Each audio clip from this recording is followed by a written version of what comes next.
саламатсыңар балдар. Кайрадан кыргыз тили сабагыбызга кош келипсиңер. Анда эмесе биздин бүгүнкү темабыз айкындооч мүчөлөрдүн түшүндүрмө мүчөлөрү деп аталат. Анда эмесе биз бүгүнкү сабагыбызга төмөнкүдөй максат коюп алалы балдар. Сүйлөмдүн айкындооч мүчөлөрүн эске түшүрүү менен алардын түшүндүрмө мүчөлөрүн ажырата алабыз.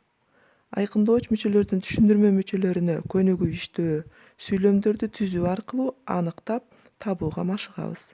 Сабаттуу жазууга, адабий тилдин нормасында сүйлөөгө көнүгөбүз, эне тилибизди сүйүп, кадырлоого багыт алалы.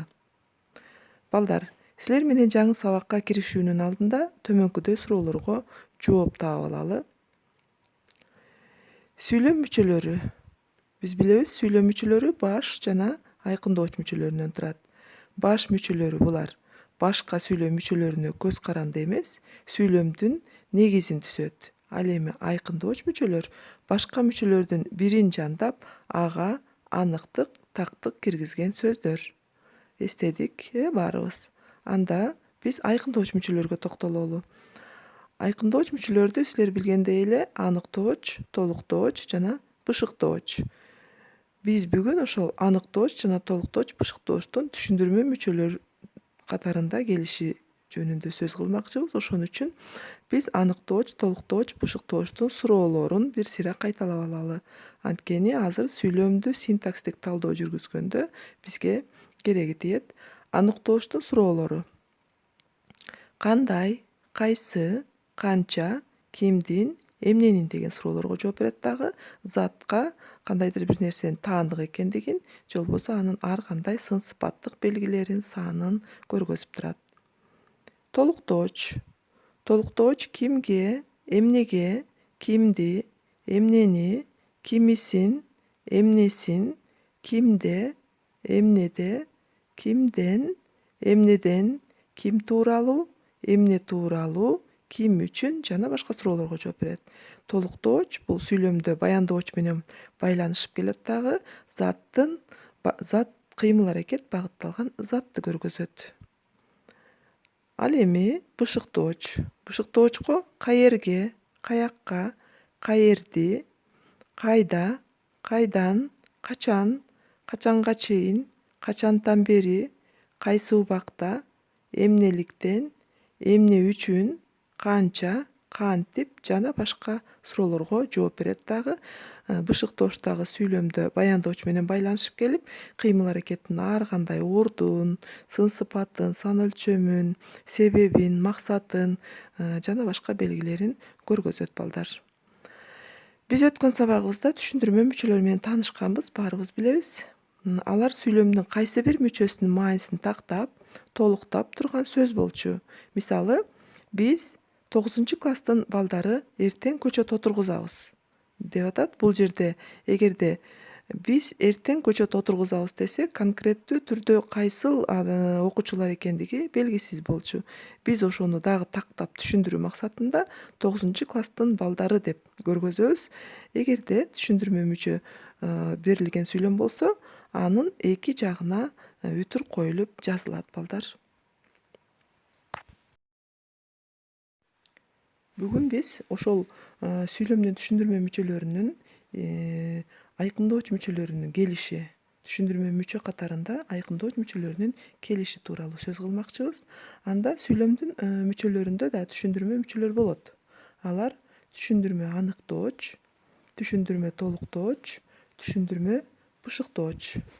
Түшүндүрмө аныктооч деген эмне? Атооч сөздөрдөн турган сүйлөм мүчөлөрүн жандап, алардын маанилерин, кайсы бир касиетин аныктап турат. Мисалы, биздин мугалимибиздин, Фарида эжейдин балдар үчүн жасаган мээнети көп.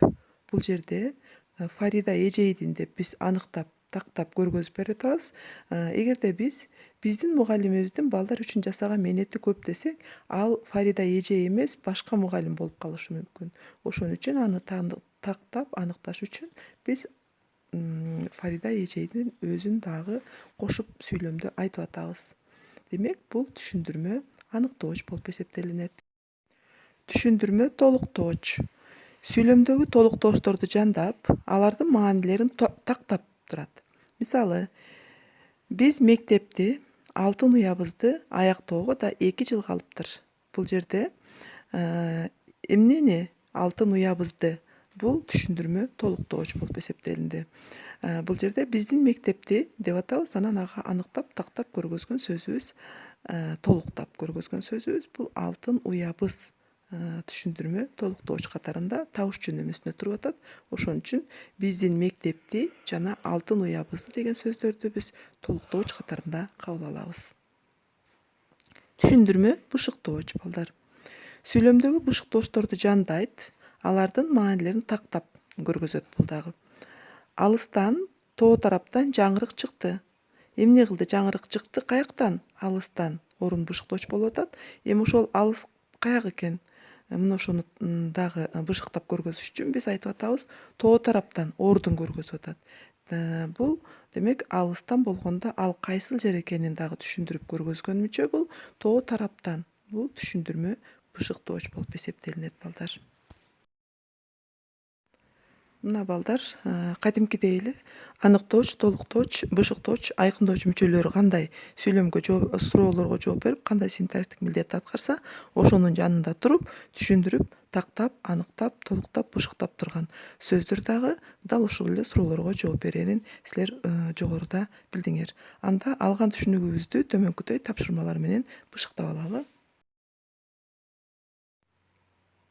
Бул жерде сүйлөмдөргө түшүндүрмө мүчөлөрдү тууралап коюп боштуктарды толуктагыла деп турат.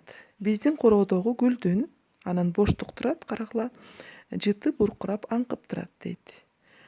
Биз кайсы гүлдү ушул жерге тактап, аныктап койгубуз келсе, ошону койсок болот. Мисалы, мен мындай деп койсом болот.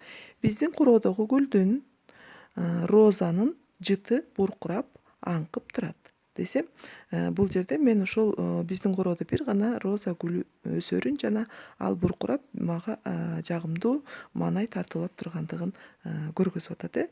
Демек бул сүйлөмдө аныктоочтук милдетти аткарып атат балдар. Илик жөнөмөсүндө турат. Кийинки сүйлөмгө токтололу. Бир гана окуучуга андан кийин ушул жерге бир сөздү коет экенбиз. Кайсы окуучу экенин. Сабактарынан жакшы баалар чыкты.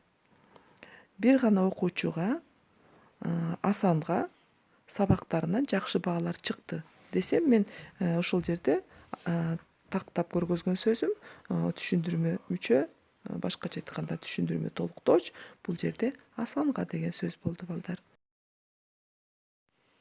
Кийинки сүйлөмүбүз ылдыйдан малчылар көрүндү дейт. Ушул жердеги боштукка эми кайсы сөздү ылайыктуу кылып койсок болот? Мисалы, ылдыйдан, айыл тараптан малчылар көрүндү. Бул жерде кыймыл аракеттин ордун көргөзүп атат. Кайдан көрүндү? Ылдыйдан көрүндү. Анан ошону тактап конкреттүү көргөзүш үчүн биз айтып атабыз айыл тараптан. Жайлоону көздөй келаткан малчыларды элестетебиз. Демек, бул жерде түшүндүрмө мүчө айыл тараптан деген болду балдар. Азыр болсо окуу китептерибизди ачабыз. Алган билимдерибизди бекемдеп, машыгып көнүгүү үчүн 130 көнүгүүнү карагыла балдар. Бул жерде көчүрүп жазып түшүндүрмө мүчөлөрдүн кайсы синтаксистик милдет аткарганын тапкыла деп айтып атат. Мен силерге биринчи сүйлөмдү айтып түшүндүрүп бермекчимин. Бул жерде март айы жылдын 3 айы, жаздын алгачкы айы деп эсептелет деп атат. Бул жерде март айы жаздын алгачкы айы деп эсептелет десек, анда түшүндүрмө мүчөсү жок сүйлөм болуп калат.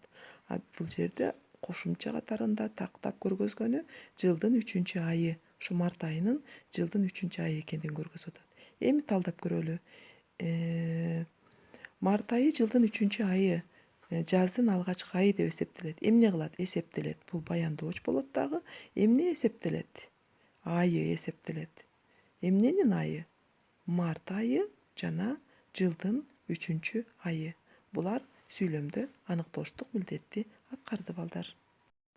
Мына ушундай үлгүдөгүдөй кылып калгандарын дагы көчүрүп жазып, кайсы милдетти аткаргандыгын жогоруда мен суроолорду дагы айттым айкындоочу мүчөлөрүнүн. Ошого карап, баяндоочко байланыштырып, ээге байланыштырып же толуктоочко байланыштырып бири-бирине суроо берүү аркылуу сүйлөм мүчөлөрүн табасыңар балдар. Анда бул көнүгүү түшүнүктүү болсо 131-көнүгүүгө өтөбүз. 131-көнүгүүдө түшүндүрмөлүү сүйлөмдөрдү табабыз, анан окуп чыгып түшүнүгүңөрдү сүйлөп бергиле деп айтып атат. Берилген текстти окуйт экенбиз, түшүнүп, og'zaki сүйлөгөнгө аракет кылат экенбиз балдар. Түшүнбөгөн айрым жаңы сөздөрдү ошол тексттин алдындагы жаңы сөздөр турат, ошол жерден карап түшүнүүгө аракет кылгыла. Андан кийин түшүндүрмөлүү сүйлөмдөрдү табабыз. Кайсынысы түшүндүрмөлүү сүйлөм боло алат. Анан ал кайсы синтаксистик милдетти аткаргандыгын дагы таапсаңар болот. Бул сүйлөм og'zaki экен балдар. Бүгүнкү өткөн темабыз жана иштеген көнүгүүлөрүбүздүн баары түшүнүктүү болгон болсо, анда биз балдар тапшырма алып алалы үйгө. Үйгө берилүүчү тапшырма бул 132-көнүгүү. Бул жерде суроолорго түшүндүрмө мүчөлүү сүйлөмдөр менен жооп берип, дептерге жазып келесиңер дейт. Бул жерде бир нече суроолор берилген. Менимче 4 суроо берилиптир. Мына ошол суроолорго силер жоопту түшүндүрмө мүчөлөрдү катыштырып туруп, анан кийин жооп берүүгө аракет кыласыңар балдар. Урматтуу балдар, ушуну менен бүгүнкү биздин сабагыбыз соңуна чыкты. Силерге бул сабак жеткиликтүү, түшүнүктүү болду деп ойлойм балдар. Анда эмесе кийинки сабакка чейин көрүшкөнчө.